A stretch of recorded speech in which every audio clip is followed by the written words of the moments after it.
میرے اور آپ کے آقا و مولا نے ارشاد فرمایا قیامت کے دن میرے سب سے قریب وہ ہوگا جو کثرت سے میرے اوپر درود پڑھنے والا ہوگا۔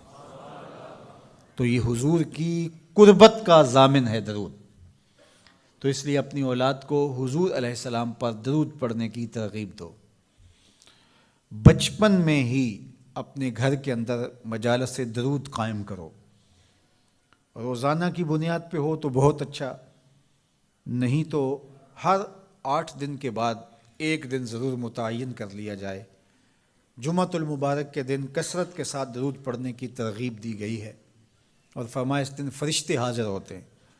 تو حضرت ابو درداء رضی اللہ تعالی عنہ نے عرض کی، یا رسول اللہ صلی اللہ علیہ وسلم، آپ کی حیات طیبہ میں تو ٹھیک ہے، لیکن جب آپ انتقال کر جائیں تو کیا اس کے بعد بھی یہ عمل جاری رکھا جائے؟ ابن ماجہ میں یہ روایت موجود ہے۔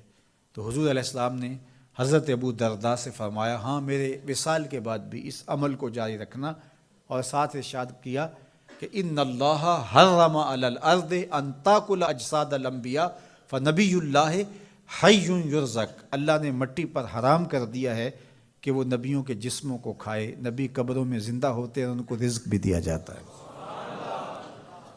تو کہا کہ یہ میرے بعد بھی میرے اوپر درود کے سلسلے کو جاری رکھنا۔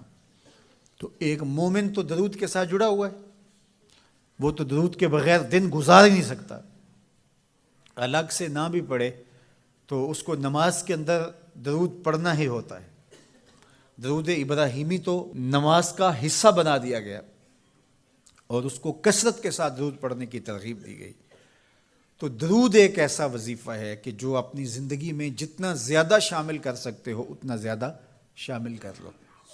ویسے بھی درود پڑھنے سے بچوں میں تقدس پیدا ہوتا ہے، بچے پاک دامن رہیں، عفت مآب رہیں، ان کی طبع میں تقدس رہے۔ آپ چاہتے ہیں، ہر ماں باپ چاہتا ہے، اور پھر دور موجود کے اندر جو فتنے ہیں تو بہت ضروری ہے کہ ہماری اولادیں تقدس مآب رہیں، تو ان کو درود کی ترغیب دو، تو اس کا عملی نتیجہ یہی ہوگا کہ ان میں تقدس کا جوہر پیدا ہوگا، اور ان کی عصمت کی حفاظت رہے گی۔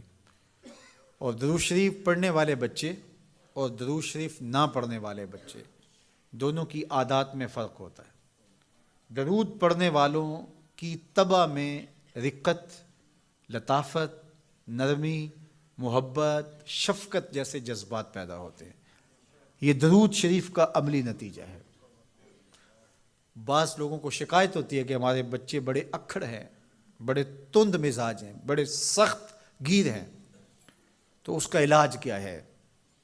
تو اس کا علاج یہی ہے کہ ان کو درود کی تسبیح دو۔ درود اکڑ توڑ دیتا ہے، طبیعت کی تندی نکال دیتا ہے، طبائع کی تلخیاں ختم کر دیتا ہے، محمد عربی کے نام کی مٹھاس پیدا کر دیتا ہے۔ حضور کا نام شہد سے میٹھا ہے، دل آویز ہے، کھنڈ میں اتنی مٹھاس نہیں ہے، شکر اور گڑ میں اتنی مٹھاس نہیں ہے، شہد میں اتنی مٹھاس نہیں ہے، قند اور نبات میں اتنی مٹھاس نہیں ہے جتنی نام محمد میں رکھی گئی۔ ان کا نام لبوں پر آئے، میٹھا میٹھا منہ ہو جائے، ان کے بول بہاروں جیسے اور اصحاب ستاروں جیسے، ان سا پیارا اور نہ کوئی، ان سے بچھڑ کے لکڑی روئی، جب وہ سیر کو جایا کرتے سر پہ بادل سایا کرتے۔ میرے شہر کے ایک پنجابی شاعر ہیں، انہوں نے تو قلم ہی توڑ دیا نا، تینوں سینے دی میں ٹھنڈ آکھاں، اگر آپ کا ذوق ہو تو، تینوں سینے دی میں ٹھنڈ آکھاں، شہد گلاب تے کھنڈ آکھاں، تینوں نبیاں دا میں لاڑا آکھاں، تیرے ہجر دے وچ میں ہاڑا آکھاں۔ تو ان کا نام ہی میٹھا ہے، دل آویز ہے۔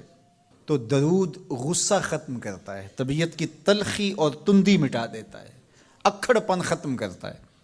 تو آپ اگر چاہیں کہ اولاد اکھڑ ہے تو ان کو کسی طرح درود پہ لے آئیں، درود کی تسبیح ان کے ہاتھ میں دے دیں، تو ان کی طبع میں نفاست بھی آئے گی، ان کی طبع میں لطافت بھی آئے گی، ان کی طبع میں رقت بھی آئے گی، ان کی طبع میں محبت بھی آئے گی، ان کی طبع کے اندر جو ہے وہ لیاقت بھی پیدا ہوگی۔ درود پڑھنے والا بچہ ذہنی استعداد میں درود نہ پڑھنے والے بچے سے بہتر ہوتا ہے۔ یہ بھی آپ تجربہ کر کے دیکھ لیں، دو بچے برابر ذہنی استعداد رکھتے ہوں اور ان میں سے ایک بچہ درود پڑھتا ہو اور ایک درود نہ پڑھتا ہو تو درود پڑھنے والا بچہ آگے ہوگا۔ یہ درود کی برکتیں ہیں، یہ درود کی رحمتیں ہیں۔ تو درود کثرت سے پڑھنا اپنی اولاد کو سکھائیں گے۔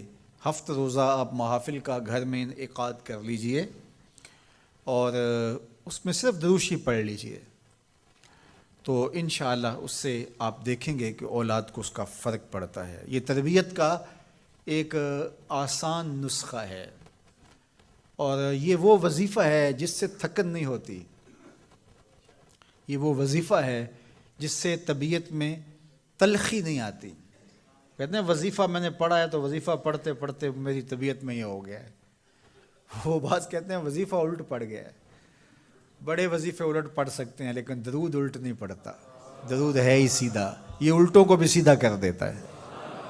تو درود پڑھیں اور یہ منہ بھی میٹھا رکھے گا، یہ دل بھی ٹھنڈا رکھے گا، یہ دنیا بھی ٹھنڈی رکھے گا اور آخرت بھی ٹھنڈی کر دے گا۔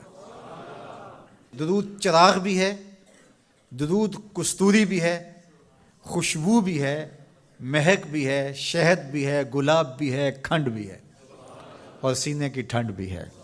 تو درود اپنی طبع کے اندر اچھی طرح سے راسخ کر لیں اور اپنی اولادوں کی طبع میں اس کو راسخ کریں۔ اس سے آپ عملاً دیکھیں گے، میں سالوں کی بات نہیں کرتا، اشروں مہینوں کے اندر آپ فرق پڑتا دیکھیں گے۔